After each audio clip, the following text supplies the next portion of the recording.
Hello everyone. So you want to increase interest. Now, the interest that you have is based on how many resources you have compared to the size of your kingdom and territory.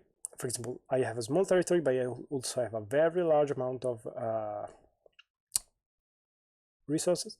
Now they are probably going to destroy me right now, but as you see, the more territory they get and I attack, actually the interest went up because I had very little resources based on the amount of territory they had. Now, at the beginning, the interest rate that you get on your resources is going to be very, very high. You will, for example, see right now, as you see, 7%. It's really, really high. You will not get this type of interest in any type of later stages of the game. It's just at the beginning. So it's important to start building a little bit of resources at the beginning. So you don't want to attack with everything at the beginning, because you're gonna grow a lot with territories, but you're probably gonna be better off just by having some resources and attacking a little bit later.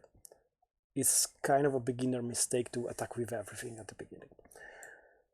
As you can see, the interest is going down because the time is passing. I also am getting larger. And the other situation in which the interest grows, other than attacking a bit with the resources you have, so that the balance of resources that you have is lower compared to the territory, is later game. In late game, there is the tendency for the interest to be growing even at the same amount of resources and territory. So you will get a larger amount of interest in late game. And that is it. I hope you liked this video.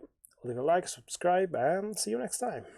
Yeah, there wasn't that much to say. It's a bit complicated, but you can figure it out. Bye bye.